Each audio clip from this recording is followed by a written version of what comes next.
Cesar! Tulong! Aray! Ang sakit na tiyan ko! Oh, ano nangyayari sa'yo? Manganganak ka na ba? Huwag pa sana! Aray! 7 buwan pa lang ang dinadala ko. Pero parang ang hapdi ng tiyan ko. Parang may kumakalikot sa loob.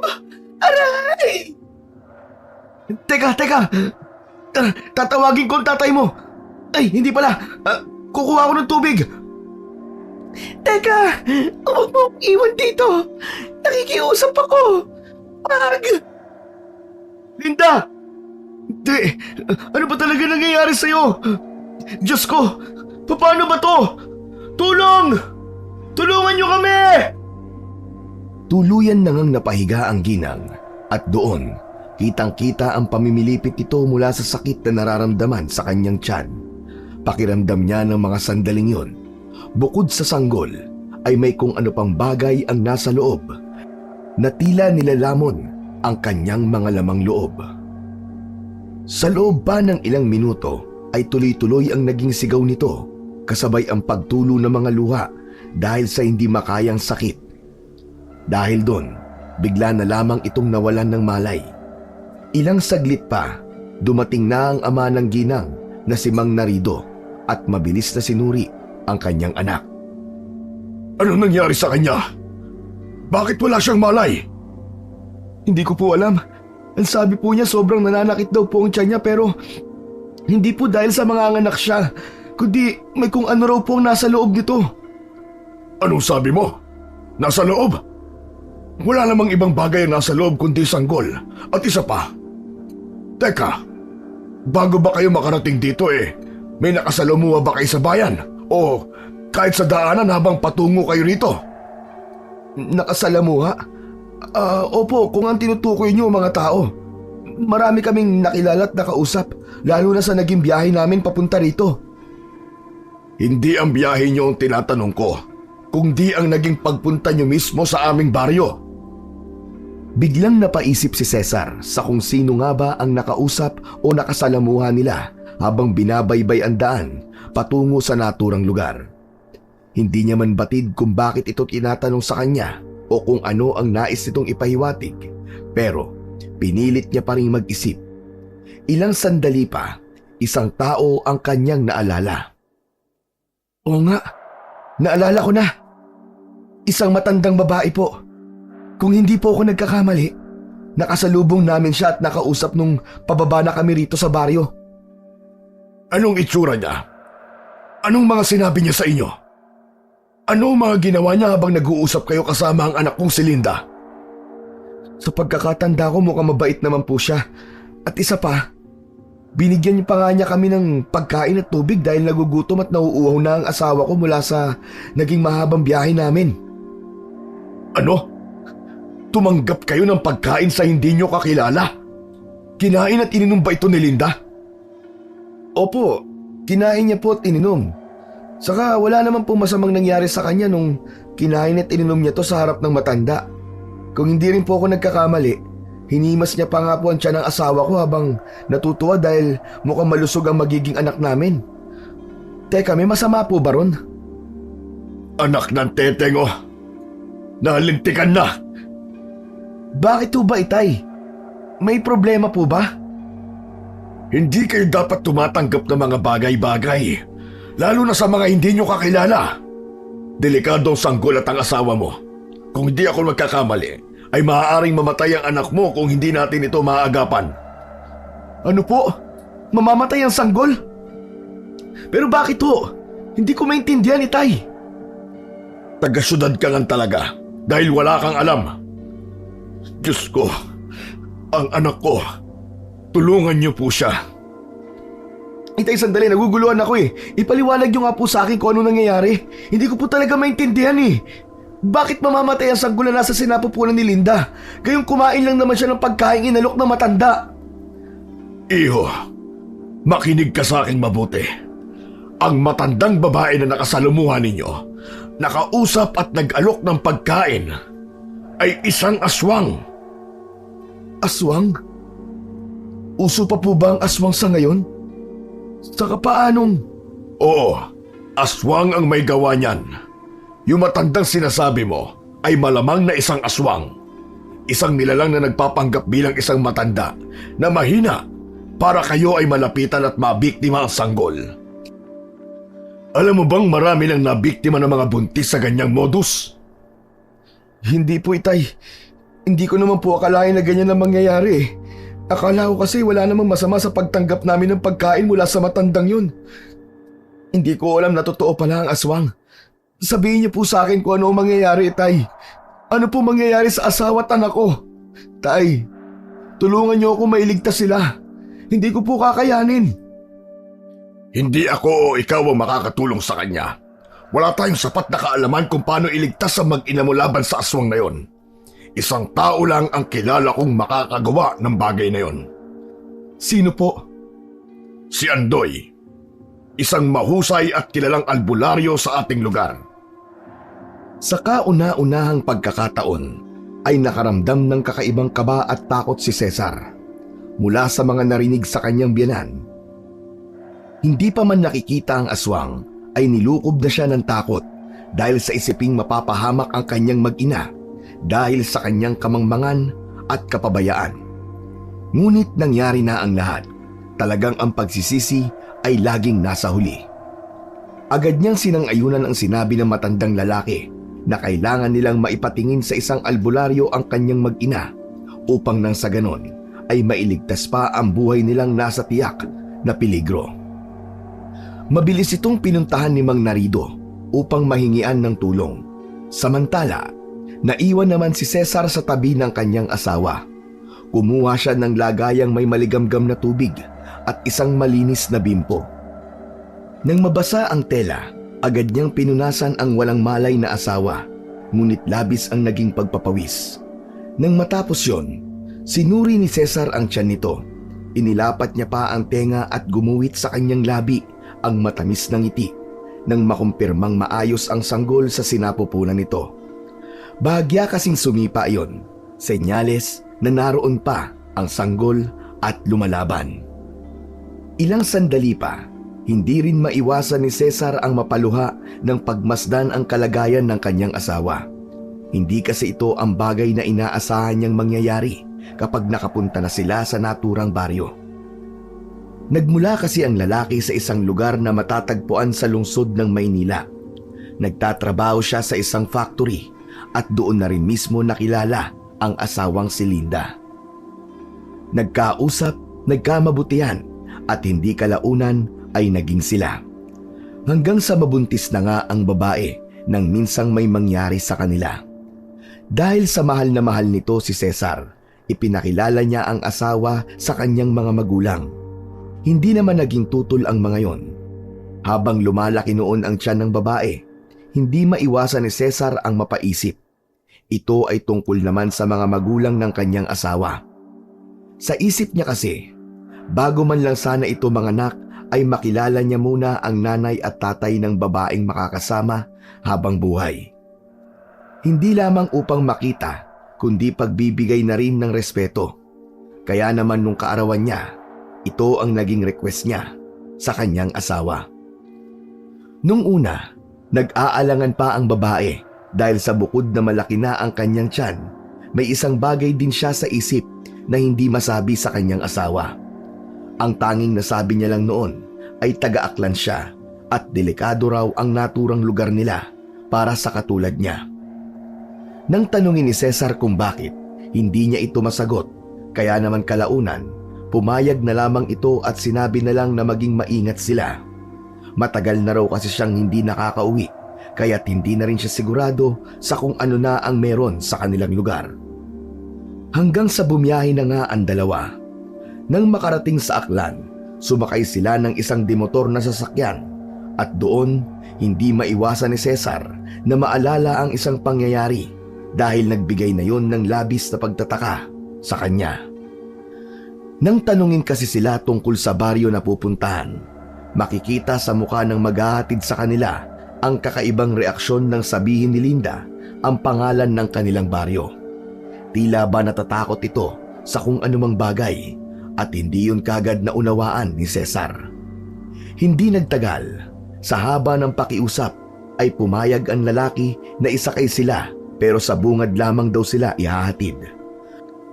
Maglalakad na lang sila pababa ng naturang baryo dahil hindi naman daw ito ganun kalayo. Nang makarating nga sila at magsimulang maglakad, doon na nila nakasalubong ang isang matandang babae. Sa pagkakaalala pa ni Cesar, sobrang may edad na ito dahil bukod sa kulubot na ang balat sa buong muka at katawan, nakayuko na rin ito at may hawak na sanga na nagsisilbi nitong tungkod upang hindi mawalan ng balanse sa paglalakad. Bukod doon, may bitbit din itong maliit na lumang basket na naglalaman ng mga gulay, prutas at ilang kakanin.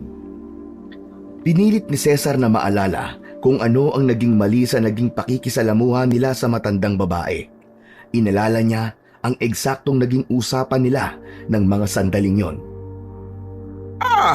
Mukhang malayo pa ang pinanggalingan nyo ha. Hulaan ko, hindi kayo taga rito sa Aklan, hindi ba? Tama po kayo, hindi po ako taga rito pero ito pong asawa ko, dito po pinanganak at dito na rin po lumaki. Umuwi lang po kami dito para makilala ko po ang mga magulang niya at saka para makapagbakasyon na rin. Mabutit nakapagbiyahe pa itong asawa mo. Ang laki na ng tiyan niya. Ako, mag-iingat kayo dahil sigurado ko marami nang nagmamatsyag dito. Teka, ano pong ibig niyong sabihin maraming nagmamatsyag? Wala. Ikaw tingin kasi ang ganitong buntis sa lugar namin. Baka mausog at magkasakit pa ang asawa mo. Hindi napansin kagad ni Linda ang biglang pag-aplos ng matandang babae sa kanyang tiyan. Hindi niya ito napigilan dahil kaagad itong nakalapit sa kanya, sabay hawak sa nakaumbok na kanyang tiyan. Abay, malusog ang iyong sanggol, iha. At saka malikot. Tignan mo, sumisipa-sipa pa. Naramdaman nga ni Linda na naglililikot ang kanyang sanggol sa kanyang sinapupunan, kaya naman agad na siyang lumayo sa matanda at umatras. Ngunit hindi siya nagpakita ng kagaspangan ng ugali. Magalang pa rin itong sinagot ang pahayag ng matanda. Maalaga po kasi ang aking asawa, Lola. Kaya malusog po kaming parehas. Sana ay makita pa tayo uli, ano? Gusto ko tuloy makita ang anak nyo pagkasilang niya. Sigurado ako na magandang bata ang isisilang ng iyong asawa. Siyempre naman po, magandang lalaki ho kasi ako kaya alam ko po na magiging magandang sanggol din ang aking anak. Ambog? Bakit hindi ba totoo? Kaya nga nang humaling ka sa akin, di ba? Ano ba? Tumigil ka na. Nakakahiya kay Lola, oh. Hindi, okay lang kay Lola yan. Huwag po kayo mag-alala, Lola. Kasi po, balak naman talaga namin ni Linda na dito siya manganak. Saka na lamang kami babalik ng Maynila kapag ayos na ang lahat. Ganon ba? Sayang naman pala kung hindi kayo magtatagal. Hayaan mo. Sigurado naman akong makikita ko siya. Oh, bakit parang natahimik ka, iha? May problema ba? Parang nakikita ko ay bigla kang namutla. Wala po ito, Lola. Huwag po kayo mag-alala sa akin. Parang nakaramdam lang po ako ng konting pagkahilo. Nako, nakagutom ka na. Bawal magutom ang buntis. Pasensya ka na, mahal ha. Halika, tara bumili tayo ng makakain mo. Rapang kayo maghanap ng mabibilan dito. Eto, may baon akong tubig at pagkain. Eto, kainin mo. Sa inyo na lang ito kasi malapit lang naman ang bahay ko. Diyan lang naman. Naku, wag na po, Lola. Nakakahiya po sa inyo kung aagawan ko pa kayo ng pagkain. Ayos lang naman po ako, kaya ko pa po. Sige na, kunin mo na. Para naman hindi ako mapahiya sa inyo. Maraming salamat po, Lola. Kunin mo na, mahal. Sabi nga nila, di ba masama naman talaga na malipasan ng gutom lalo na kapag mga buntis. Baka mamaya mapano pa ang anak natin. Sige na, tanggapin mo na yung pagkain na binibigay ni Lola. O sige, mauna na ako sa inyo. Alagaan mong mabuti ang asawa mo. Lalong-lalo na ang magiging anak mo, iho. Salamat po uli. Sana po magkita po tayong muli, Lola. Huwag kang mag-alala. Magkikita pa tayo. Hindi man bukas o sa mga sa susunod na araw. Pero hindi magtatagal. Yun ang mga usapang natandaan at naalala ni Cesar mula sa isang matandang babae na nakasalubong nila habang papunta sa baryo ni Mang Narido. Muli niyang pinagmasdan ang wala pa ring malay na asawa. Sa dami ng iniisip, napabuntong hininga siya. Hindi niya rin maiwasang mapailing dahil hanggang ngayon wala siyang ideya kung paano naging aswang ang matandang babaeng nakasalubong nila. O paano nito napasok ang tiyan ng kanyang asawa. O kahit paano na lang nito nagawa ang mga bagay na yon. Inisip niya rin tuloy na ang malas at ang tanga-tanga niya dahil hindi niya nagawang mag-ingat. Pinagsisisihan niyang wala siyang alam tungkol sa mga bagay na pwede nilang ikapahamak. Maski ang mga misteryoso at kababalaghang maaari nilang maranasan sa isang liblib na lugar, ay hindi niya napaghandaan dahil hindi naman talaga siya naniniwala nung una sa mga ganoong bagay.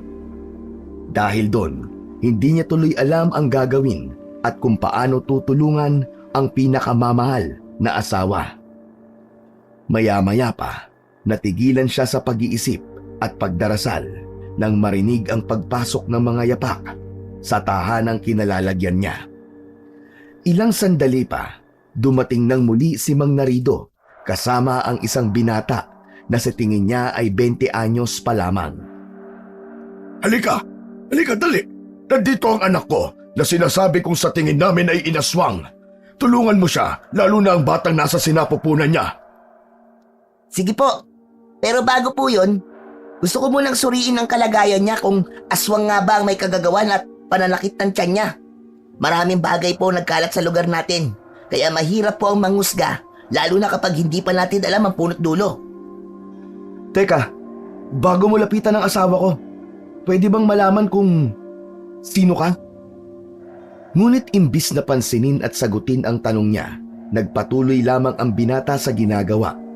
Mabilis nitong sinuri ang pulso at tiyan ng ginang, pati na ang paghinga nito. Ilang sandali pa, kumuha yon ng isang manipis na tela at bahagyang ipapasok sa bibig ng ginang. Bago magawa, hinawakan ni Cesar ang kamay nito upang pigilan. Teka, hindi mo pa sinasagot ang tanong ko. Sino ka ba? Anong gagawin mo sa asawa ko? Siya si Andoy. Siya yung albularyong sinasabi ko sa iyo kanina na makakatulong sa anak ko. Sigurado ho ba kayo, Itay? Ayos ka lang ba? Natural sigurado ko, iho. Kasi ako nga ang nagtawag sa kanya, hindi ba? Pero mukha kasi siyang Mukha akong minor de edad at wala pang muwang sa mundo, ganun ba? Hindi naman ganun ang ibig kong sabihin. Pasensya ka na. Nabigla lang ako kasi ang bata mong albularyo eh. Pwede ko na bang matignan ng asawa mo ngayon? Kasi kung hindi ka maniniwala at kung di mo ko pagbibigyan na masuri siya, maputla na siya. At kung hindi ito maagapan, sabay na mamawala sa iyo ang asawa at anak mo. Ganun ba? Sige. Gawin mo ang lahat ng magagawa mo. Nakikiusap ako sa iyo, Andoy. Iligtas mo silang dalawa. Iligtas mo mag-ina ko. Sige, hayaan mo na siya. Ako na nagsasabi sa iyong magaling ang binatang si Andoy sa gawaing albularyo, lalong-lalo na sa pagpuksa sa mga aswang. Wala na itong nagawa kundi ang bitiwan ang kamay ng batang albularyo. Matapos nun, ipinagpatuloy nito ang paggagamot kay Linda. Gamit ang kanina pang hawak na tela, ipinasok niya yon sa bibig ng ginang at kumuha ng kaunting laway. Nang magawa yon, gamit ang maliit na plato na may tubig, tawas at dasal, inuhulog ng binata ang tela roon. Ilang segundo pa, ang malinaw na tubig ay unti-unting naging kulay itim. Dahil doon, pinaghalong kaba, gulat at pagkamangha ang naramdaman ni Cesar. Sa tanang buhay niya, ay ngayon lang siya nakakita ng ganung bagay o gawain. Nang mga sandaling yon, naalis na sa isip niya ang agam-agam at pagpigil sa binata. Ang ginawa niya na lang, pinanood niya ito hanggang sa matapos. Panay ang dasal niya na sana ay magawa nga nitong mailayo sa tiyak na kapahamakan ang kanyang mag-ina. Totoo ngang inaaswang ang babae ito. Hindi lamang ordinaryong aswang, kundi malakas at mabagsik. Ngayon lang ako nakakita at nakaharap ng ganito. Hindi ko maipapangako na magagamot ko siya ng tuluyan pero gagawin ko ang lahat ng makakaya ko. Nang sabihin yun ng binata, napalunok ng laway ang dalawa. Ilang sandali pa, nagpatuloy yun sa ginagawa niya. Sunod nitong kinuha ang 2 palad ng ginang at doon, isa-isa niyang tinusok gamit ang matulis na kahoy, ang pagitan ng mga daliri nito. Habang ginagawa ito, tila may malay ang ginang dahil gumagalaw iyon na tila nasasaktan. Lalapitan na sana ito ni Cesar, ngunit pinigil siya ng albularyo. Teka, huwag mo siyang hahawakan. Hayaan mo akong gawin ko ang lahat para malaman natin at mahuli kung saan nagtatago ang aswang na may gawa nito sa kanya. Yung matanda, ang sabi niya sa amin, nakatira siya sa gubat at... Hindi nyo nga namalayan na inaswang na nga ang asawa mo tapos ngayon, maniniwala ka pa sa sinabi ng matandang yon? Nag-iisip ka ba? Anong sabi mo? Matatalino at mapaglinlang ang mga aswang. Hindi yan basta magsasabi o magtuturo ng kahit na anumang bagay na tungkol sa kanila. Tandaan mo yan. Huwag kang basta-basta magtitiwala kahit na kanino. Kahit na ang pinakamabait na taong makikilala mo ay hindi maaaring pagkatiwalaan. Mula sa mga sinabi ng binatang albularyo, hindi na nakaimik pa ang lalaki. Tama naman ito. Kung naloko nga sila at naaswang, bakit pa siya maniniwala sa mga salitang binitiwan ng matandang minsan na nilang nakausap? Nagtungo na lamang siya sa tabi ng asawang nakakaramdam ng pananakit mula sa ginagawa ng binatang albularyo. Matapos nitong matusok ang bawat pagitan ng daliri, kitang-kita at dinig na dinig nila kung paano magsalita ang ginang na si Linda. Ang nakakakilabot pa ron, iba ang boses nito. Tila boses ng isang matandang babae. Walan mo ko, bata! Anong ginagawa mo sa akin?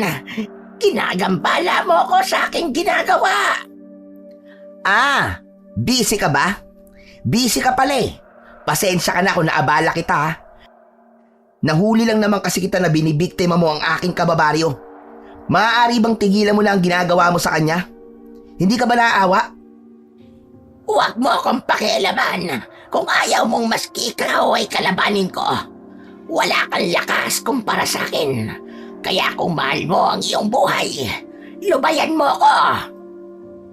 Ay, hindi pwede yun, tanda. Kailangan kong iligtas ang mag-ina laban sa'yo. Hindi ako papayag na mga kababaryo ko ang bibiktimahin mo.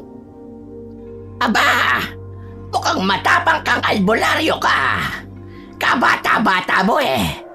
Wala kang magagawa kung sakaling gusto ko bang kunin ang sanggol sa sinapupunan ng babaeng ito. Ngayon, naiintindihan ko na kung bakit napakalakas ng tulad mo. Hindi ka lamang pala isang aswang kundi isa ring mangkukulam at mambabarang. Hindi ko alam kung paano mo nakuha ang ganyang kakayahan, pero isa lang ang sasabihin ko sa'yo. Gagawin ko ang lahat para mailigtas ang buhay ng mag-ina at kasabay nun, hahanapin kita at ako mismo ang papaslang sa'yo. Hindi mo ko mahanap at lalong hindi mo ko mapapatay dahil hindi mo ko kaya. Isa ka lamang bata at ang tulad mo ay isa lang alikabok para sa akin. Kaya kitang pigain, apakan, saksakin o patayin nang hindi mo ko nalalapitan. Bakit hindi mo gawin? Kapag nagawa mo, sisiguraduhin kong hindi na yun masusundan pa. Humanda ka rin dahil kapag nahanap kita, idadamay ko pati ang angkan na kinabibilangan mo nang hindi na ito maulit pa. At bago mo magawa yon, uunahin ko na ang katawan ng babaeng ito at kasama ang malusog na sanggol sa sinapupunan niya. Nang sabihin yun sa boses matanda, bigla na lamang nagsisigaw si Linda at napahawak sa may kalakihang tiyan nito. Sa muli, namilipit yun sa sakit na nararamdaman. Bumalik na rin ito sa ulirat at sariling katauhan at doon, kitang-kita sa mga mata at mukha nito ang labis na pagtitiis at sakit mula sa kagagawan ng matandang babae.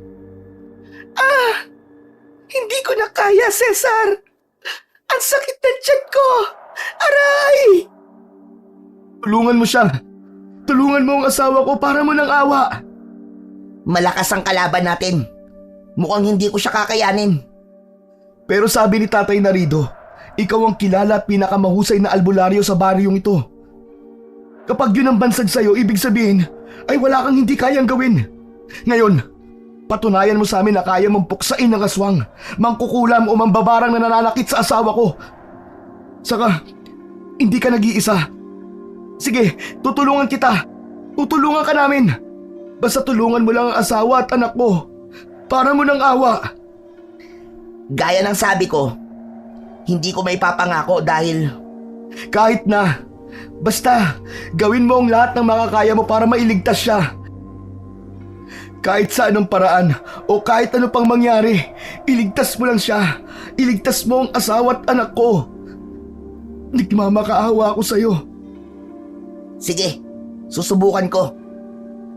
Ginawa nga ni Andoy ang lahat ng kanyang makakaya. Pinakuha niya sina Cesar at Mang Narido ng mga halamang gamot na matatagpuan lamang sa hindi kalayuan sa isang gubat. Nang makabalik sila, iniligay niya yun sa isang palayok at sinindihan kasabay ang hugis bilog na bato na tanging isang albularyo lamang ang may kakayahang makagawa nun. Ilang segundo, umusok yun ng malakas. Pinaikot yun ni Andoy sa nanginginig na si Linda na tila labis na nilalamig. Kasabay ng kanyang paglakad ay ang pagbulong ng malalakas na orasyon upang paalisin ang sumpa at laway ng isang aswang sa katawan nito. Ilang saglit pa, tila nagwala si Linda at dahil doon, hinawakan na ito ni Cesar at Mang Narido. Kitang-kita nila na halos mamaluktot yun dahil sa sobrang sakit at mula sa balat, nakita rin nila ang paglaki at pangingitim ng mga ugat nito paakyat sa muka. Medyo masakit ang gagawin kong to. Wala nang ibang paraan, kaya sana matiis mo ang sakit ng maibsan din ang sakit na nararamdaman mo sa ngayon. Matapos sabihin yon, lumapit si Andoy sa harap ng ginang at gamit ang isang mahabang ugat na nagmula sa kung anong puno, pinaghahampas nito ang tiyan ng ginang. Dahil doon, mas nagsisisigaw siya at nagwawala. Anong ginagawa mo? Bakit mo sinasaktan ang asawa ko?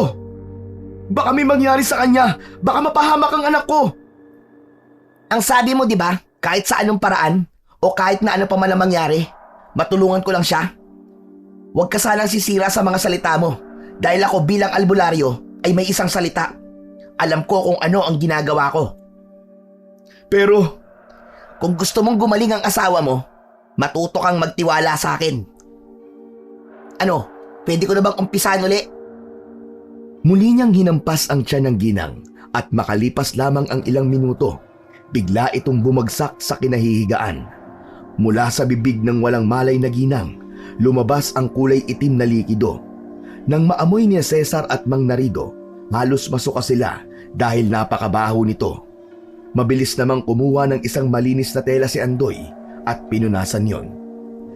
Nang magawa na niya, sinuri niya ang kalagayan ng ginang. Napatango siya dahil mukhang pansamantala siyang nagtagumpay na paalisin ang sumpa ng aswang. kumusta na siya? Magiging maayos na ba ang asawa at anak ko? Sa ngayon, oo. Pero hindi rin magtatagal. Kung ordinaryong aswang ang bumiktima sa asawa mo, malamang ay kanina ko pa siya natulungan at nagamot. Yun nga lang, gaya ng sinabi ko sa inyo, sa unang pagkakataon ko lamang nakainkwentro ang ganitong bagay. Kakaiba, isang aswang na may kakayahan din sa pangungulam at pambabarang. Mas malakas pa siya kaysa sa mga aswang na nakalabang ko sa Iloilo nang minsan kaming imbitahan ng aking ama doon. Pero paano yun? Kung hindi pa siya tuluyang maayos, ano na sunod na kailangan nating gawin? Anong paraan pa para mailigtas siya? Isa lang ang naiisip ko. Ngunit napakadelikado nun dahil hindi ko pa lubos na alam ang buo niyang kakayahan. Kung anong klaseng itim na kapangyarihan ang meron sa matandang aswang na kasalukuyang bumibiktima sa asawa mo. Ano yun? Baka makatulong kami ni Tatay Narido. Ang hanapin at patayin siya.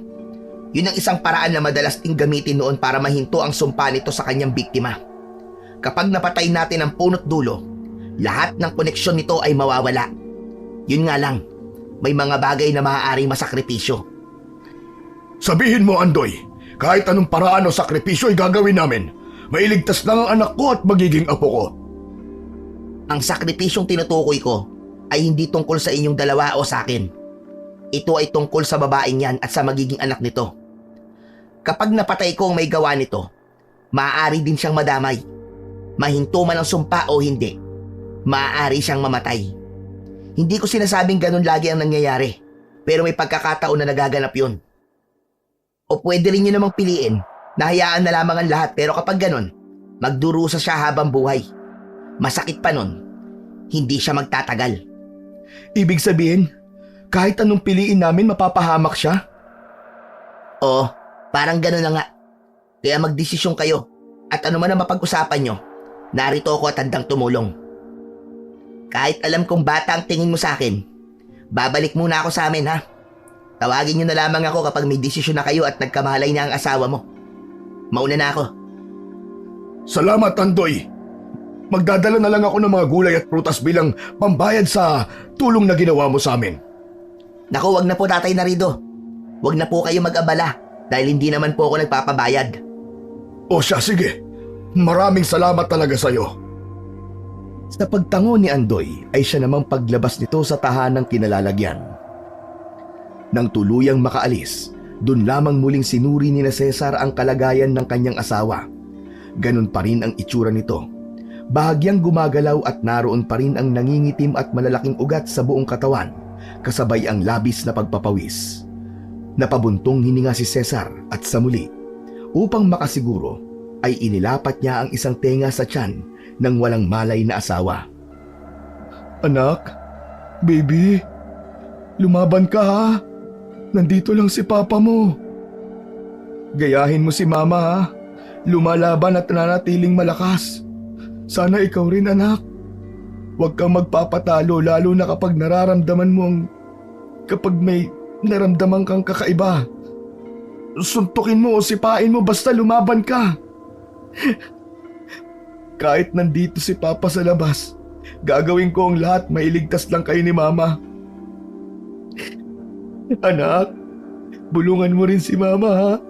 Lalo na kapag nararamdaman mong sumusuko na siya. Sabihin mo, kayanin niya dahil naghihintay si papa sa inyong dalawa, anak. Marinig mo man to o hindi, mahal na mahal ko kayo ni mama mo. Kayo ang buhay ko. Mahal na mahal rin kita. Mahal na mahal ka namin ng baby mo. Salamat sa pagmamahal, asawa ko.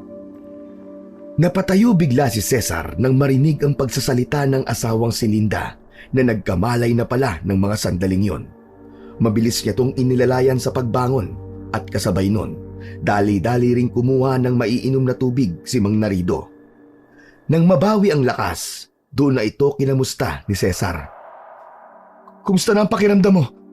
Kumusta na ang tiyan mo? Kumusta ang... Mahal, kumalma ka muna. Sabi mo nga kay baby, diba? Lumaban kami. Huwag kang mag-alala. Lalaban kami. Sa ngayon, medyo nanghihina pa ako pero nararamdaman ko namang ligtas ang anak natin. Mabuti naman kung ganun. Tingnan mo nga oh, hindi pa rin nawawala yung maiitim na ugat sa katawan mo. Isa pa, maitim din ang ilalim ng mga mata mo at nanunuyo ng labis ang labi mo. Sigurado ka bang ayos ka lang? Oo nga, ang kulit mo naman eh. Siya nga pala, ano ba ang nangyari? Nawalan ka ng malay dahil sa labis na sakit na nararamdaman mo. Kaya pala ako nangihina. Alam mo, may napanaginipan din akong masama. Ano namang napanaginipan mo? Naligaw daw ako sa isang madilim na nakakatakot na gubat. Wala akong kasama nun at patuloy kitang hinahanap. Pero imbis na ikaw ang makita ko, isang matandang babae nakasalubong ko. Sa totoo nga niyan, siya rin yung Yung matandang babae na nakasalubong natin habang papunta tayo rito sa baryo? Siya ba? Oo, siya nga. Pagkatapos nun, kinuha niya ang kamay ko dahil tutulungan niya raw akong makauwi. Sumama naman ako pero habang papalapit sa bahay na sinasabi niya, napansin kong hindi yun ang bahay natin. Ibang-iba yun. Hindi ko alam pero bigla akong tumakbo sa panaginip ko. Hinabol niya ako at sobrang nakakatakot ang itsura niya. Nung malapit na siya sa akin, nakita ko kayo ni tatay. At bukod sa inyo, may isa pa akong nakitang lalaki o binata. Matapos nun, hindi ko na maalala ang ibang mga pangyayari.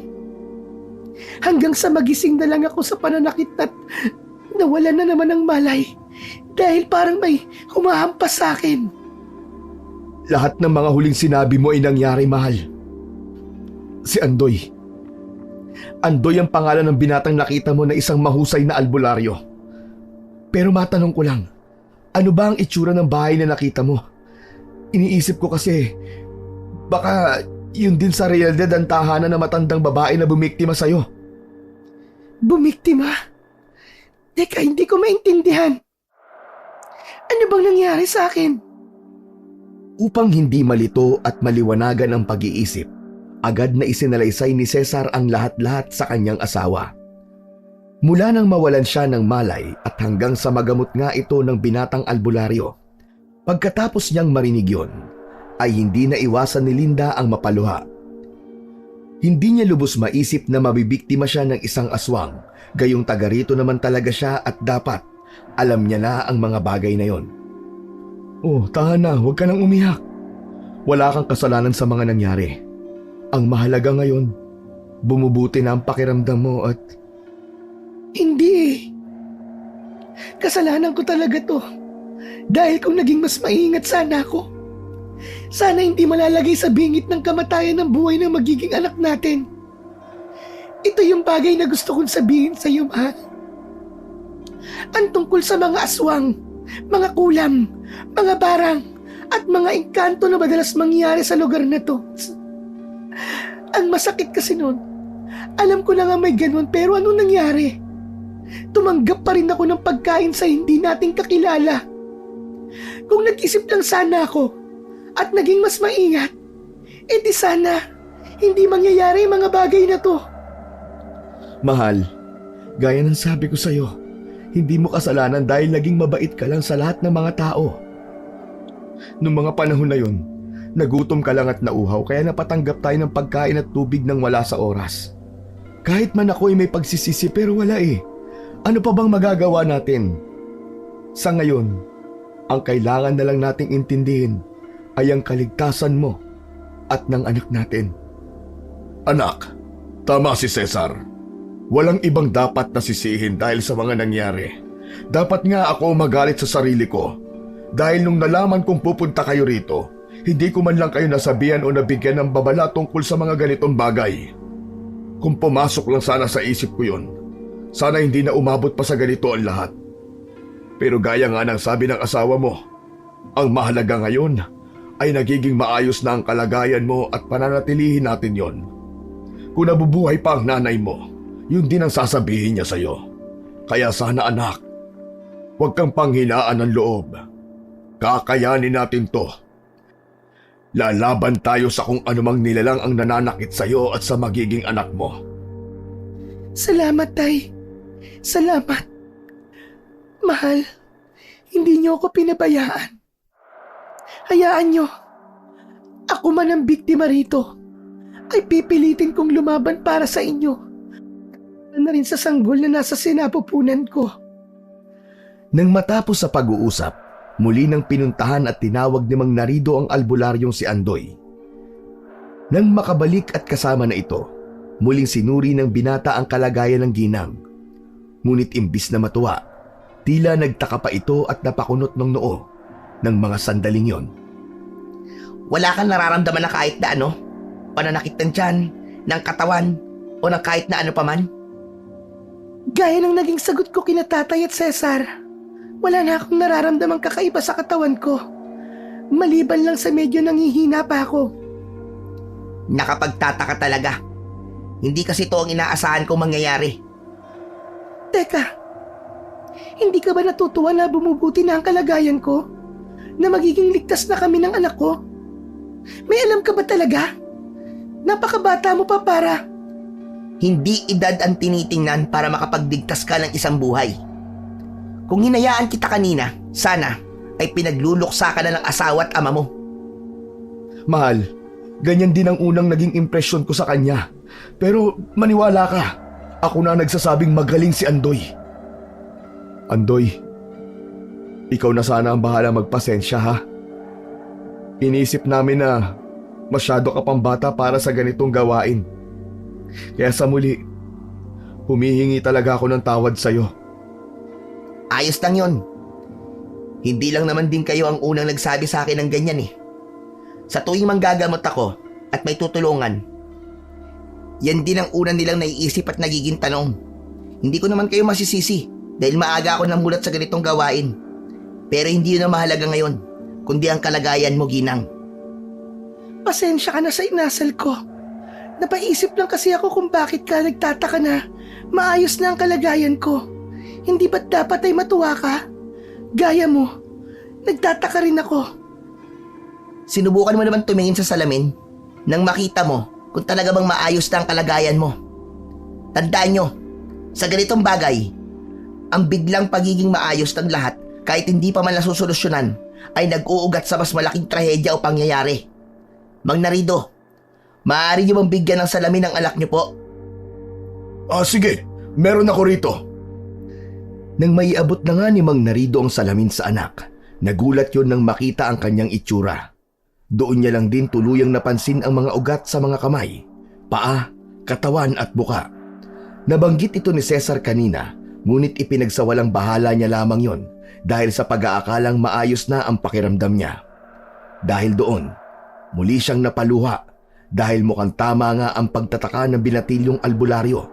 Mukhang hindi pa nga tapos ang lahat. Hindi ko maintindihan. Nagsasabi ako ng totoo. Wala na akong nararamdaman pang iba bukod sa panghihina. Pero bakit ganito ang itsura ko? Mahal, yan nga ang tinutukoy ko kanina kaya tinanong kita ng ilang beses kung sigurado ka na bang maayos ka na ba. Kung okay na ang pakiramdam mo.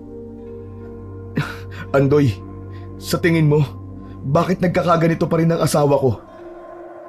Nang pansamantala ko mapigilan ang sumpa ng aswang, alam kong magiging maayos ang pakiramdam niya. Pero hindi sa ganitong paraan na para bang walang nangyari. Alam kong hindi pa tapos ang lahat kaya nakapagtataka na maayos na ang panloob na pakiramdam niya. Pero sa panlabas, hindi yun umaakma. Sa tingin ko, kailangan ko lang maging handa. Maging handa saan? Hinala ko lang ito. Pero hindi ako sigurado na baka kumikilos na matandang aswang sa matahimik na paraan. Kilala ko mga aswang. Hindi sila basta-basta tumitigil hanggat hindi nila nakukuha ang gusto nila. Sa ngayon, ipagpasalamat na lang natin na maayos na ang pakiramdam mo pero wag nating iwawaglit sa isipan natin na hindi pa natatapos ang lahat. Cesar, alagaan at bantayan mo mabuti ang asawa mo. Bukas ng gabi, aalis ako para hanapin ang matanda. Bukas agad? Napakabilis naman. Oo, bukas na bukas din. Wala na tayong dapat na sayangin pang oras dahil hindi maganda itong nangyayari ngayon. Kailangan maunahan ko ang matandang aswang. Nagpaalam na ngang muli si Andoy na lalabas sandali upang magpahangin dahil sa labis na pag-iisip. Hindi niya mawari kung ano ang mali sa mga nangyayari. Sa isip niya, kailangan niyang malaman kung ano nga ba ang ginagawang hakbang ng aswang na makakalaban nila. Samantala, naiwan sa loob ang nag-aalangang si Cesar at Mang Narido at gaya ng isa, nagtataka na rin sa itsura ni Linda na hindi umaakma sa pakiramdam nito. Gaya ng sabi ng binatang albularyo, naroon pa rin sa buong katawan nito ang malalaki at maiitim na mga ugat na nakakatakot nga namang pagmasdan. Wala ngang nagawa ang ginang kundi ang mahiga at magpahingang muli upang masiguro na rin ang maayos niyang kalagayan. Ilang sandali pa nang makatulog ito, Nagpa siyang lumabas si Cesar upang makausap ang binatang albularyo na si Andoy. Nang mga sandaling yon, dapit hapon na at mukhang kakainin na rin ng dilim ang buong paligid. Nakita niya ang binata na nakaupo sa nakatumbang puno, kaya naman agad niya yung tinabihan, kasabay ang pag-abot ng bagong timpla at mainit na kape. "Oh, kape ka muna, Andoy. Marami ka ng tulong na binigay sa amin pero hindi pa namin nasusuklian yon kahit sa maliit na bagay o paraan man lang." Ayos lang yun. Hindi naman ako umaasa sa mga ganung bagay o naghihintay ng magiging kapalit. Sabi nga ng ama ko noon, tumulong sa nangangailangan. Tumulong dahil yun ang misyon namin at hindi dahil sa mga ibibigay o ibabayad ng mga tao. Sa nakikita ko, wag mo sanang mamasamain ha. Napakabata mo pa pero ang lalim na ng kaalaman na meron ka. Matanong ko lang, sino ka nga ba? Saan ka nagmula? Bakit sa murang edad naging albularyo ka na? Sa totoo niyan, marami ding albularyo sa Maynila. Hindi ko alam kung sino ang tunay at peke sa kanila pero sa unang pagkakataon, ngayon lamang ako nakakita ng mas bata at talaga namang mahusay na albularyo. Hindi lang bata, sobrang bata pa. Kaya nga ganun na lang ang naging reaksyon namin mag-asawa sa'yo. Sakala mo napansin ko, napakaseryoso mong tao. Kailanman ay hindi pa kita nakitang ngumiti. Alam mo, wala sa edad ang pagiging albularyo. Hindi rin edad ang magdidikta kung pipiliin mo makatulong sa kapwa o hindi. Ang angkan ko ay nagmula sa lahi ng mga albularyo. Simula pa sa aking ama, sa mga lola at lolo ko, hanggang sa mga ninuno namin, ay bukas na sa gawaing panggagamot. Kay lola at kay tatay ako natuto sa likas na panggagamot. At kay lolo naman, nung nabubuhay pa siya, sa kanya ko natutunan kung paano kumilatis ng aswang at kung paano kalabanin ng isang uri ng nakakatakot na nilalang. Karamihan sa amin ay tubong Iloilo, pero napadpad dito sa Aklan na makapag-asawang muli ang aking tatay ng tiga rito. Isinama namin si lolo dahil wala nang ibang mag-aalaga pa sa kanya maliban sa aking ama. Bata pa ako ay ginagawa ko na ito sa tulong ng gabay nila. Kaya pala, ngayon ay naiintindihan ko na. Alam mo ba kung bakit mas lalo ako naging interesado noon na mapuksa ang mga aswang? Bakit? Namatay kasi ang totoo kong nanay sa kamay ng isang aswang. Pinatay siya ng walang kalaban-laban. Kaya naman nangako kong magiging mahusay upang kung sakaling may makaharap ako, ay agad kong tutugisin at papaslangin. Ang saklap naman pala na naging buhay mo bilang bata. Ang ama mo, nasaan? Wala na rin ang ama ko. Namatay siya nitong nakaraang taon nang mapasaba kami sa isang angkan ng mga aswang. Natalo namin sila. Pero anong kapalit? Buhay ng ilang albularyo kasama na ang sarili kong ama. Nawala man siya, wala akong naging pagsisisi. Dahil siya mismo ang humubog sa akin mula sa pagiging normal na bata hanggang sa maging isang ganap na albularyo.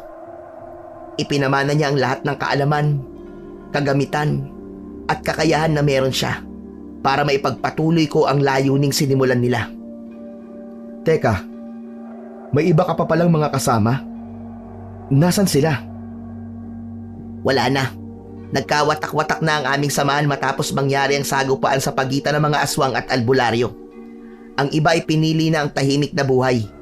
Samantalang ang iba naman ay nagtungo na sa malalayong lugar o probinsya upang doon na ipagpatuloy ang kanilang tungkulin. Hindi lang naman sa Aklan may mga aswang engkanto o kung ano paman. Kung ako ang tatanungin, maganda ang naging desisyon nila dahil mas marami kami matutulungang mga taong nangangailangan. At ikaw, bakit mo piniling manatili rito? Sabi mo nga, parehong namatay ang mga magulang mo dito sa lugar ng Aklan. Bakit pinili mo pa rin ang lugar na naghatid sa'yo ng madilim na nakaraan? Sa isang dahilan. Gaya ng pangako ko, hindi ako aalis at hindi ako titigil sa pag-usig sa mga aswang hanggat may natitira pa sa Aklan. Mahabang katahimikan din ang nangyari matapos ang madugong sagupaan na yon. Ngayon, nagising uli ang diwa ko sa pagiging albularyo nang malaman ko ang kalagayan ng asawa mong si Linda. Naranasan ko na ang mawalan ng mahal sa buhay, lalo na ng isang ina. Kaya naman parang bumabalik ang sakit sa akin nang makita kong ganun ang nangyayari sa asawa mo. Alam ko, ibang-iba to sa mga nakalaban na namin, pero pangako, kahit bata ako sa paningin nyo, gagawin ko ang lahat. Mapuksa lang ang aswang na yon at mailigtas ang asawa at anak mo. Maraming salamat talaga, Andoy. Ngayon mas lalo ako natutuwang ikaw ang unang hininga ng tulong ni Tatay Narido dahil kahit bata ka pa, mas nakikita kong responsable ka sa ganitong gawain. Sana lahat ng mga albularyo ay kagaya mo. Gaya nga ng sabi ko, maraming peke o hindi tunay ang nagkalat. Ikaw pa lang ang nakita kong totoo at may puso sa ganitong gawain. Salamat din. Nakakataba ng puso ang mga binigkas mong salita. Nararamdaman ko tuloy na tama ang desisyon kong lumaki sa ganitong tungkulin dahil... Cesar! Ay! Tulungan niyo ako! Tulungan niyo ako! Mabilis na napatayo si Cesar kasama si Andoy at mabilis na pumasok sa loob ng tahanan. Doon ay nadatnan nila si Linda na nakataas ang dalawang palad habang napupuno yun ng dugo. Nang tingnan nila ang maselang parte ng katawan nito, labis din ang pagtagas ng dugo mula roon. Natatarantaman, mabilis na kumuha ng malinis na tela si Cesar at Mang Narido upang takpan at pigilin ang pag-agos ng dugo. Samantala, agad ding lumapit si Andoy upang suriin ang kalagayan nito, lalo na ang tiyan na napansin niyang bahagyang lumiit. Ilang segundo pa, nanlaki ang kanyang mga mata dahil sa natuklasan. Nang makita ni Cesar ang reaksyon ng binatang albularyo, nakaramdam sila ng kaba at takot. Alam nilang hindi magandang balita ang mga sasabihin nito. Bakit ganyan ka makatingin sa akin? Anong nalaman mo? Buhay pa ba ang anak ko? Bakit labis ang pagdurugo ko? Bakit? Sabihin mo sa akin! Huwag kayong mabibigla sa mga sasabihin ko ah. Sabihin mo na! Buhay pa ba ang anak mo na nasa tiyan ko? Sabihin mo na! Nasa tiyan ko pa ba siya? Sumagot ka! Wala na akong nararamdamang buhay sa tiyan mo. Wala nang paghinga nagmumula rito. Cesar, Mang Narido, Linda. Wala na ang bata sa sinapupunan niya. Ikinalulungkot kong sabihin, mukhang nakuha na siya ng matandang aswang. Hindi! Hindi! Hindi totoo yan, Andoy! Imposibleng makuha niya ang anak ko gayong wala naman siya rito! Hindi pwede! Buhay pa ang anak ko! Nandito pa siya sa tiyan ko! Antoy! Mali ka! Mali ka ng sinabi mo! Buhay pa ang anak ko! Hindi siya nakuha ng aswang! Anak! Dali, sumipa ka! Magparamdam ka! Nandiyan ka pa ba, di ba? Anak! Pakiusap naman! Magparamdam ka! Gusto ko mang bawiin ang mga sinabi ko pero yun ang totoo. Ito na ang kinakatakot ko kanina. Kumikilos siya sa matahimik na paraan. Hindi ko alam kung paano niya nagawa yun pero sa tingin ko, may kinalaman ang kaalaman niya sa pangungulam. Cesar, hahanapin at pupuksain ko ang matandang aswang na kumuha sa anak mo. Hindi na bukas, kundi ngayon din. Sasama ako sa'yo. Gusto kong makita siya muli at mapatay kasama mo. Hindi maaari. Delikado ang gagawin ko. Sa kailangan ka ng asawa mo ngayon lalo na nagluluksa pa siya dahil sa pagkawala ng inyong anak. Hindi. Sige na, ako na ang bahala sa anak ko si Linda. Heto ang gulok, Cesar. Sumama ka kay Andoy at siguraduhin yung mahanap at mapapatay yung matandang aswang na yun. Siguraduhin yung magbabayad siya sa ginawa niya. Nang sa ganon, ay hindi na ito makapampiktima pa ng iba. Sige na, lumalalim na ang gabi. Umalis na kayo. Salamat po, Tay Narido. Huwag po kayong mag-alala. Sisiguraduhin kong mahahanap at mapapatay namin siya. Linda, mahal. Lumaban ka. Hindi dito natatapos ang lahat. Magpakatatag ka. Mukhang nawala man ang anak natin. Pero hindi nito mapipigil ang galit ko na maipaghiganti siya at makuha ang hustisya. Hintayin mo ako. Babalik ako bit-bit ang ulo ng matandang aswang na yon. Mag-iingat kayo, mahal ko. Ana, Cesar, bilisan natin. May tutugisin pa tayong aswang. Gamit ang sinindihang sulo, binaybay ng dalawa ang madilim, malawak at nakakatakot na gubat sa hindi kalayuan sa kanila. Hindi nila alintana ang mga nagtataasang puno at damo na ang iba ay halos magbigay ng sugat at pangangati sa kanilang mga balat. Ilang minuto pa ang lumipas nang makalayo-layo na sila. Napansin ni Cesar na tila bumabalik lang sila sa mga dinadaanan. Teka, huminto muna tayo sa paglalakad. Ako lang ba? Napansin ko kasing nadaanan na natin to kanina eh. Tingnan mo yung puno ng akasya. Di ba nakita natin yung kani-kanina lamang? Naliligaw ba tayo o nililigaw tayo? Hindi ko napansin. Nadala ako ng galit at inis sa aswang na yon. Kaya dire-diretso lamang ang ginagawa kong paglalakad. Magaling. Dahil nakita mo ang mga bagay na to. At tama ka. Nililigaw nga tayo. Pero nino? O ng ano? Hindi ba isang engkanto ang gumagawa ng mga ganitong bagay? Kung hindi ako nagkakamali, kailangan natin baliktarin ang mga damit natin. Yun daw ang paraan para hindi tayo mapaglaruan ng isang engkanto. Alam kong kakayahan yun ng isang engkanto, pero Cesar, wala akong nararamdamang engkanto ngayon. Hindi ang nilalang na yun ay may gawa nito sa atin. Nakapagtataka na talaga. Sa tagal ko na sa ganitong gawain, ngayon lamang ako nakakita o nakaramdam ng isang kakayahan na pinagsama-sama na ang lahat. Teka, hindi kita maintindihan eh. Anong pinagsama-sama? Saka bakit sinasabi mong hindi engkanto ang may gawa nito? Ama ka nang narinig. Hindi nga engkanto, kundi gaya ng paghihirap na nangyayari sa asawa mo. Isang aswang pa rin ang kalaban natin. Ano? Ibig sabihin, ang matandang babae pa rin ang gumagawa nito sa atin? Imposible yata. Hindi ba't isang engkanto lang ang... Yan din ang iniisip ko. Nakapagtataka lang ang kaya niyang mangulam at mangbarang. Pero ang gawaing pang-engkanto. Ngayon lang ako kinabahan ng ganito, Cesar. Maganda tayo. Dahil ang aswang na makakalaban natin ay hindi basta-basta. Kung iisipin, tila mas malakas pa siya sa isang buong angkan dahil sa taglay niyang kakayahan. May ibibigay ako sa'yo. Alam kong magagamit mo to kung sakasakaling makaharap natin siya. Inabot nga ni Andoy ang isang lumang kwintas na kung saan ay may maliit at kulay puting bato sa dulo. Nang makuha naman ni Cesar yon, nagtataka pa man ay agad niya yung isinuot. Wala naman siyang kakaibang naramdaman ng mga sandaling yon. Para saan to? Isang kagamitan, kakayahan at proteksyon. Ang batong nasa dulo niyan ay tinatawag na mutya. At yan ay nagmula pa sa malayong kabundukan sa lupain ng Mindanao. Nakuha nun ng aking ama at ipinamana sa akin bago siya mawala. Teka.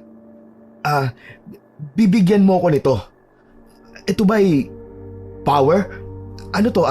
Apoy, tubig, lupa at hangin? Teka, paano ba gamitin to? Hihimasin ko lang ba? Teka, masubukan nga. Hindi mangyayari ang iniisip mo. Ang kakayahan o kapangyarihang tinataglay ng bagay na yan ay magagamit mo lang kung naniniwala at nananalig ka sa kanya at sa kaya nitong gawin. Hindi mo to kailangang utusan o tawagin. Kusa mo itong mararamdaman, lalo na sa gitna ng kapahamakan o kamatayan. Tayo na, lumalalim na ang gabi. Baka mas lalong lumakas pa ang kalaban natin. Tara, baliktarin na natin ang ating mga damit. Ibig sabihin tama nga ako? Pambihira. Napapanood ko lang to sa TV noon ah. Mabilis ngang nagbaliktad ng mga damit ang dalawa. Pagkatapos nun, naglakad na ulit sila at sa pagkakataon na yon, nagbago na ang landas na tinatahak nila. Ilang minuto pa, narating na nila ang isang malawak na kapatagan. Tila ang lupain yun ay napapalibutan ng mga nagtataasang puno, kaya't ngayon lang din ito nakita ni Andoy. Nang tanawin nila ang pinakagitna ng kapatagan, doon ay natanaw nila ang nag-iisang bahay kubo. Agad namang inalis ng binata ang apoy sa sulo. Oh, ba't mo pinatay? Madilim. Baka hindi natin makita yung susugod na aswang. Makikita nga natin siya, pero mauunahan niya tayo kapag nalaman niyang narito tayo. Nararamdaman ko, nandyan siya sa maliit na bahay kubo. Hindi na nakapagtataka dahil yan lang ang tahanang makikita rito, sa gitna ng kagubatan at kapatagan. Anong gagawin natin? Susugod na ba tayo? Humanda ang aswang na yan sa ginawa niya sa mag-ina ko. Lalong-lalo na sa anak ko. Hinding-hindi ko siya mapapatawad. Teka, huwag ka munang gagawa ng kahit na anong hakbang. Kung natatandaan mo, alam niyang narito na tayo.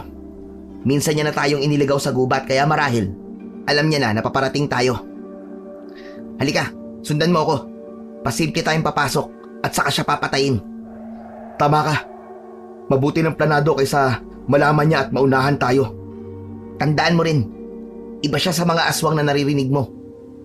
Hindi ko pa man nauunawaan, pero gaya ng sabi ko, halos lahat ng kakayahan ay meron siya. Cesar, tandaan mo tong sasabihin ko sa'yo. Lagi akong nauunang maglakad sa'yo, at kapag nagkataon na ako ang nasa likuran, maniwala ka, hindi ako yun. Ha? Teka lang. Lalong hindi ko maintindihan eh. Basta, sumunod ka na lang. Kung mangyari man ang sinasabi ko, malalaman mo rin ang ibig ko sabihin. Basta maging handa ka at alerto ka sa mga maaaring mangyari. Nagpatuloy na ang dalawa sa paglalakad ng mahina habang nagmamasid sa paligid.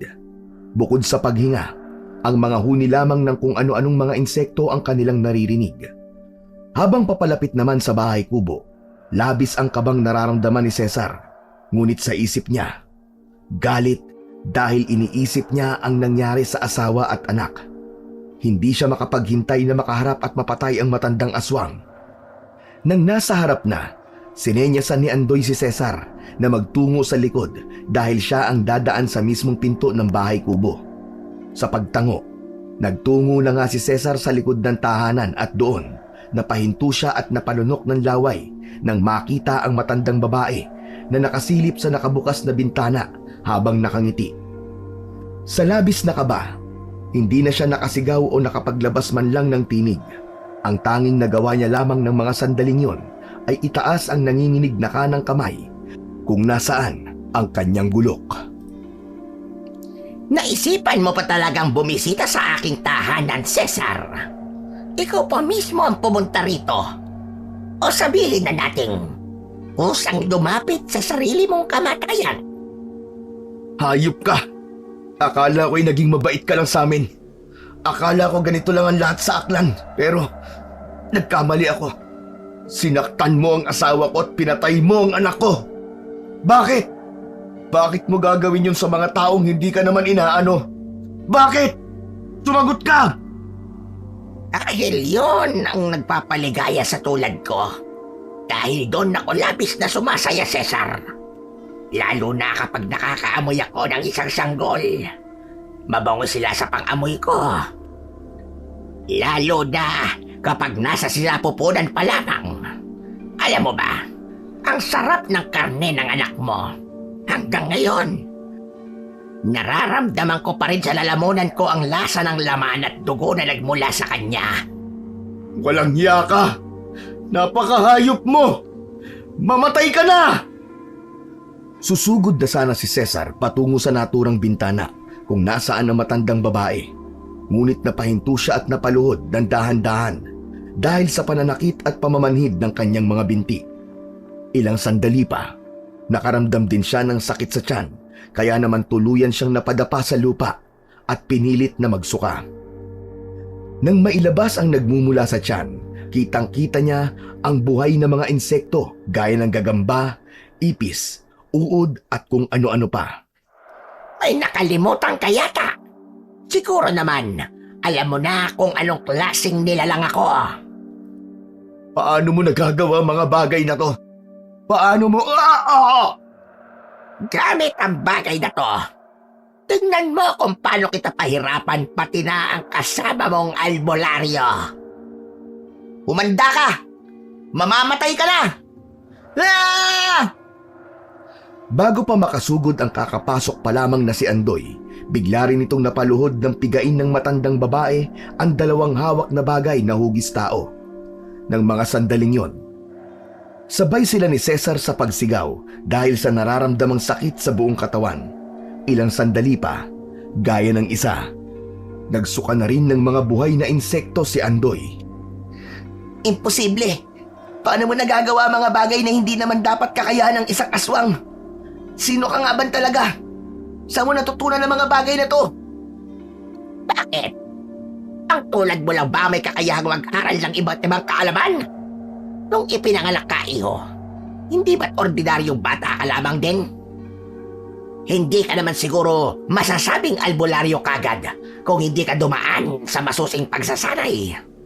Siguro, hindi mo rin ako maalala, pero ang ama mo, kung buhay pa siya, matatandaan niya ang pagbumuka ko. Teka, naroon ka rin ba na mangyari ang sagupaan sa pagitan ng mga aswang at albularyo? Ginagawa mo ba to para maghigante? Oo, hindi lamang upang magigante kundi ubusin ang lahing meron ka. Ginamit ko ang mag-asawa upang malaman kung sino-sino ang mga albularyo at ngayon, kusa kang lumantad sa harap ko. Minsan mo na ako nakausap sa katawan ng babaeng si Linda. At dahil ang sinabi ko noon, bago ako mapaslang, ay uunahin na kita. Gamit naman ang matulis na karayom, isa-isang pinagtututusok ng matandang babae ang dalawang bagay na hugis tao. Dahil sa ginawa niya, mas lalong napasigaw ang dalawa dahil sa labis na sakit na tila ba sinasaksak sila ng isang patalim. Pinilit ni Andoy na lapitan ang matanda habang hawak ang kanyang punyal, ngunit hindi niya magawa, lalo na nang ibagsak nito ang hugis taong bagay at apakan ng malakas. Napatapa si Andoy at kahit nahihirapan, pinilit niyang magsalita upang maliwanagan sa napakaraming katanungan. Hindi ko maintindihan. Kung isa ka sa mga aswang na nakasagupa namin noon, paano ka nagkaroon ng kakayahan sa pangungulam, pambabarang, at lalong-lalo na sa mga engkanto? Ikaw lamang ang nakakagawa ng kanyang bagay. Paano? Saan ka natuto? Gaya ng sinabi ko, natuto ako sa pamamagitan ng pag-aaral sa ganitong mga kakayahan. Marami akong nilapitan at kinausap. Lahat sila ay napapayag ko, lalo na nang malaman nilang para ito sa pag-iiganti ko, iho. Nagawa kong magtiis. Nagawa kong panghawakan ng pag-asang babalik ako dahil sa ginawa ng ama mo, mga albularyo at ng buong angkan mo. Totoo ngang iba ang nagagawa ng galit at paghihiganti. Kahit alam mong kayo ang unang nanggulo sa aklan, kayo pa rin ang matatapang at tila may karapatang magsabi na inapi kayo at ng mga kaangkan mo. Tandaan mo, hindi lang ikaw ang galit at dapat na maghiganti. Cesar, ngayon na! Napalingon nga ang matanda sa harap ng bintana at doon, humampas ang matalim na gulok na nagmumula sa nangihina ngunit nakatayong si Cesar. Dahil sa bilis, hindi agad nakaiwas ang matandang babae, kaya naman nagkaroon ito ng malalim na hiwa sa muka. Napaatras ito at kasabay nun, nabitiwan ang hawak na mga bagay, kaya naman mabilis ding nakabangon si Andoy. Tila nanginig naman ang matanda at unti-unting tumuwid ang katawan. Ilang segundo pa, namula ang mga mata nito kasabay ng paghaba ng mga maiitim na balahibo at mga matutulis na kuko at ngipin. Pagkatapos nun, lumabas sa bibig nito ang mahaba at matulis na dila habang tumutulo pa ang napakalagkit na laway. Halos matulala ang dalawa sa napagmasdan. Ang matandang babae na kanina lamang ay mangkukulam sa harap nila, ngayon ay isa ng mabagsik at nakakatakot na aswang. Bago pa makagawa ng pagsugod ang aswang, mabilis na kumilos si Andoy. Gamit ang bilis, liksi at punyal na nasa kanang kamay, tumalon siya at sinakyan sa likod ang aswang. Nang magawa niya yon, malalakas at paisa-isa niya tong pinagsasasaksak sa batok at likod. Ngunit, nahirapan siya dahil tila pader ang balat nito sa tigas. Nang makita naman ni Cesar ang kalagayan ni Andoy sa nagwawalang aswang, mabilis din siyang kumilos gamit ang hawak na gulok. Pinagtatataga niya ang mga paa at kamay ng aswang. Ngunit gaya ni Andoy, Nahirapan silang sugatan ito. Ilang minuto nilang ginagawa yon at nang makakuha ng pagkakataon ang aswang, malakas nitong hinampas si Cesar, kaya naman tumilapon ang lalaki sa dingding ng tahanang yon. Samantala, dahil matatag ang pagkakasakay ni Andoy sa likuran ng aswang, mabilis na tumakbo ang aswang sa labas. Hindi! Andoy! Kahit madilim, pinilit ni Cesar ang tumakbo upang masundan ang aswang kung saan nasa likod pa nito si Andoy. Bago siya makalapit, narinig niya ang malakas na sigaw mula rito dahil tila nasaktan na yon ng aswang. Ilang minuto pa ang lumipas. Nang makalapit ay nakita niyang nakatayo si Andoy habang hingal na hingal pa. Nang pagmasdan niya ang lupa, nakita niya roon ang katawan ng matandang babae na bumalik na sa dating anyo. Sa pagkakataon na yon, mukhang natalo na nga at napatay na ni Andoy ang kalaban. Patay na ba siya? Teka, kailangan kong makasiguro. Pinatay ng aswang na to ang anak ko. Kaya't hindi ako papayag kung sakasakaling humihinga pa siya. Tatagtarin ko siya ng pinong-pino. Patay na siya, Cesar. Patay na ang kinasusuklaman mo. Bumalik na tayo, baka makita pa siya ng ibang mga angkan niya. Baka hindi natin kayanin kung sakaling mangyari yon. Hindi nakinig si Cesar. Nang higpitan niya ang pagkakahawak sa gulok, napahinturin siya nang maramdamang nag-init ang kwintas na suot niya. Mula sa gilid ng mga mata niya. Madilim man ay pinilit niyang pagmasdan si Andoy na nasa likuran niya. Pagkatapos nun, ibinalik niya ang tingin sa matandang babae na nakahandusay. Nang mga sandaling yon, alam niyang may mali. Hindi niya man masabi kung ano, pero yun ang nararamdaman niya. Isa pa, nagtatayuan ang kanyang mga balahibo at labis ang kaba sa kanyang dibdib. Ilang sandali pa ang lumipas, nagpasya siyang magpanggap at makisabay na lamang sa mga nangyayari. Oo, tama ka. Mukhang patay na nga siya, Andoy. Tara na, umuwi na tayo at ibabalita ako sa asawa ko mga nangyari. Sigurado ako matutuwa siya kapag nalaman niyang patay na ang aswang na kumuha sa anak namin. Tara, mauna ka na sa paglalakad. Nang marinig ni Cesar ang mga tinuran nito, doon niya napagtantong hindi si Andoy ang kaharap niya ngayon. Muli pa siyang sumilyap sa matandang babae upang makasiguro. Dahil madilim, isang paraan ang naisip niya upang makasiguro na tama ang hula niya. Sa pagkakataon na yon, hindi siya papayag na maisahan ng matalino at nakakatakot na aswang. Sige, sundan mo ko. Kukunin ko lang yung iniwan natin doon sa isang malaking puno. Nagsimula sa paglalakad si Cesar habang hawak ng mahigpit ang gulok. Nasa daan man ang tingin, hindi niya inalis sa sarili ang pagiging alerto at handa kung sakasakaling tama ang nasa isip niya. Samantala, ang Andoy na pinaghihinalaan niya ay nakasunod lamang sa kanya. Ilang minutong paglalakad pa, narating na nila ang malaking puno at doon, pinulot ni Cesar ang daladalang sulo kanina. Gamit ang pagsindi, nilagyan niya yon ng apoy at nang biglang iharap kay Andoy, nakita niya ang mukha nito. Doon ay nagulantang siya dahil tama ang hinala niya. Hindi ito ang binatang albularyo na kilala niya. Napatunayan niya yon dahil sa malalim na sugat o hiwa sa mukha nito na alam niyang siya ang may gawa kanina. Napalunok siya ng laway at pinakalma ang sarili. Sandali pa siyang tumanaw sa likuran ng kaharap kung nagkamalay na ba o nakasunod na ang totoong Andoy. Bakit parang kakaiba ang mga kinikilos mo? Hindi ba dapat masaya ka dahil napatay ko na ang kalaban natin? Hindi pa kasi nawawala yung takot at kaba ko kanina eh. Grabe yung nakalaban natin, no? Akalain mo, mangkukulam na, aswang pa. Akala ko nga, hindi natin siya matatalo kasi 'di ba? Ang tigas ng balat niya sa katawan. Matanong ko lang, paano mo ba siya napatay? Kilala mo ako, Cesar. Marami akong alam sa pag-aalbularyo, kaya hindi na bago sa akin ang makaharap at makapatay ng isang aswang. Kung tutuusin, mahina pa nga matandang yan kesa sa mga nakaharap ko noon. Napangiti ng lihim si Cesar mula sa mga narinig. Sa tono pa lang ng pananalita nito ay siguradong sigurado na siya na hindi ito ang Andoy na kilala niya. Lalo na nang sabihin nitong hindi naiiba ang nakalaban nila sa ibang mga aswang, kung hindi siya nagkakamali.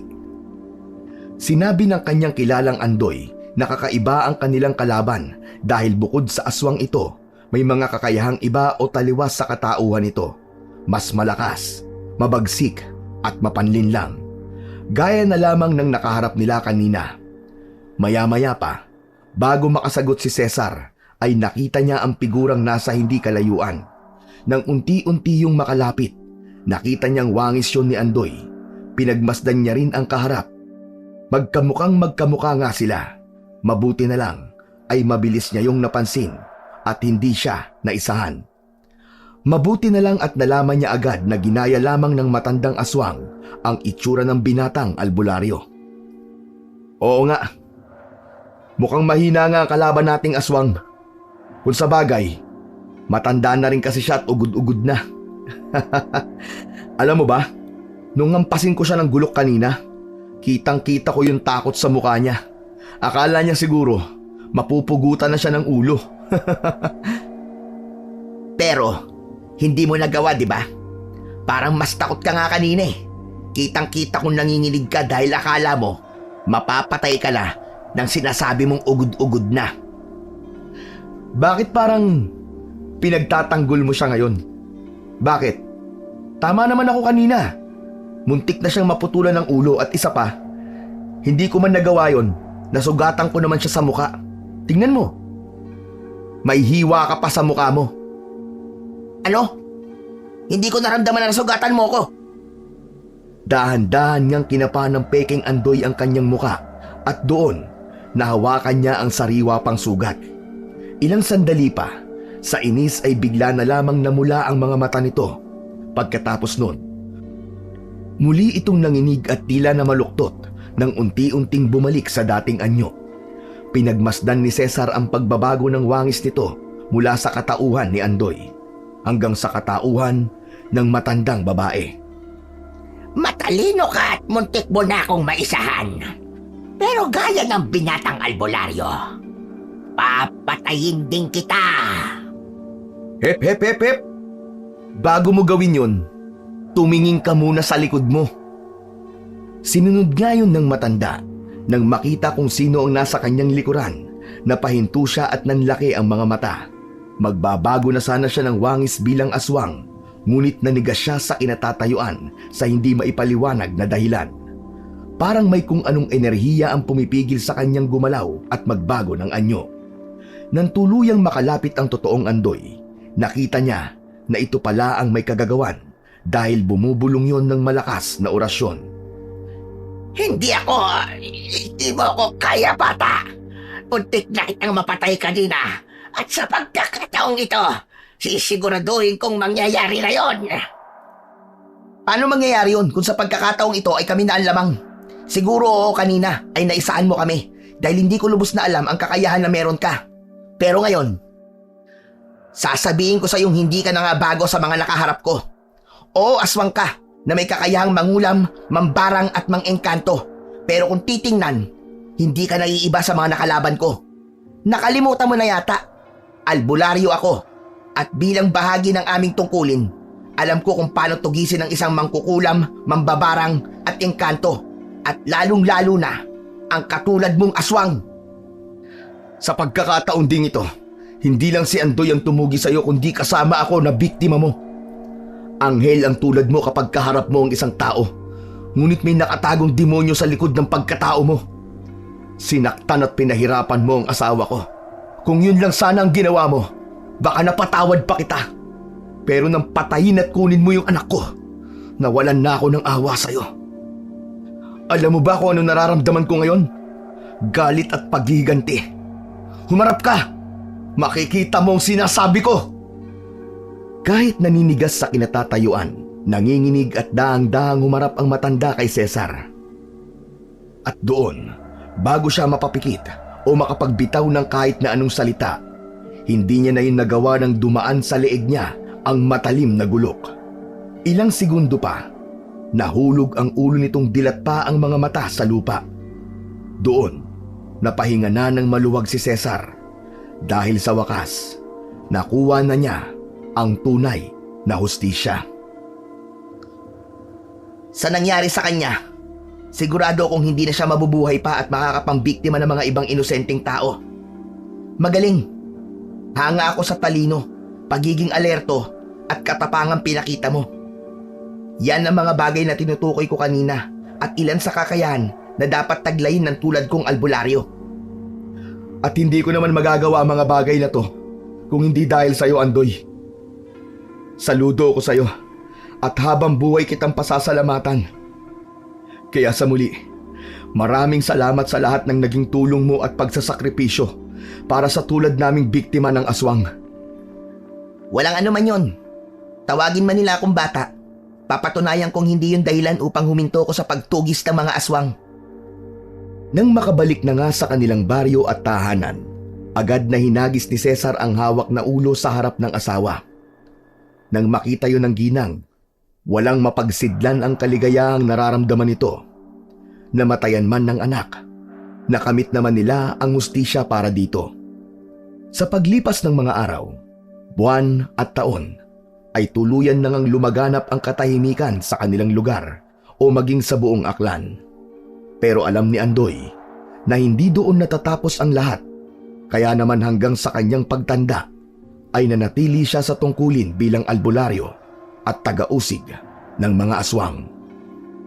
Samantala, gaya ni Cesar, sana ay maging aral ang kwentong ito sa mga nakikinig ngayon, lalo na sa mga taga-Maynila o taga-syudad na balak magtungo sa liblib na probinsya, lugar o baryo, na hindi lahat ng nakakasalamuha natin ay mabait o kaya naman ay kabutihan ang intensyon. Hindi masama ang maging mapanuri, lalo na kung ang bagay na ito ang maglalayo sa inyo sa kapahamakan. Tandaan, maging handa at alerto tayo, lalo na sa mga taong peke o mapanlin lang.